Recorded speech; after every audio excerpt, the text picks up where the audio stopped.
5 common phrasal verbs and how to use them.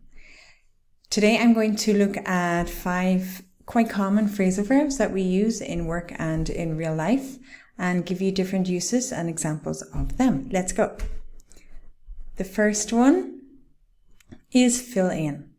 Okay, so we can use this in 2 ways. We can use this to replace someone in their work, for example. I will fill in for you, or to complete a form.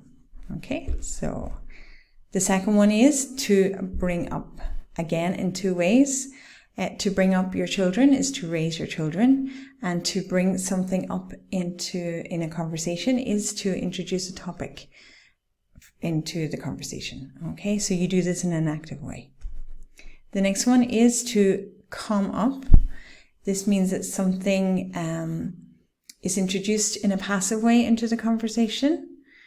The next one then is, I'm going to explain more in a second, come up with. So be careful, because if you use one with, it has a different meaning than without the with. So for example, to come up with is to have or invent ideas.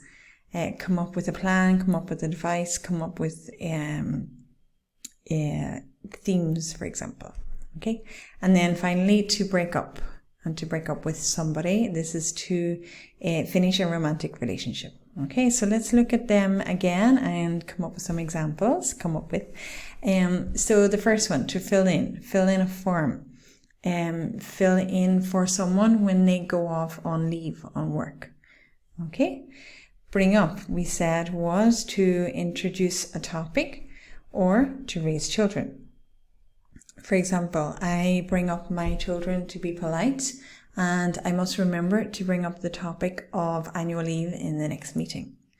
Or, I'm glad you brought that up. I wanted to talk to you about it. Okay? The next one then, to come up. A topic comes up in the conversation. For example, I was talking to my parents yesterday, and the topic of traveling came up. Okay? Or when we're out for dinner, that always comes up in the conversation, for example. Okay? The next one then is come up with, is to invent or to have ideas or excuses or plans. Okay? We need to come up with some new strategies for the winter campaign, for example. To break up with, finally, is to end a romance. He broke up with me because he's silly. Or they are always breaking up and getting back together. Okay, I hope they were useful. My name is Sabrina from Inglés con Kilian. If you like this, please subscribe. Thank you.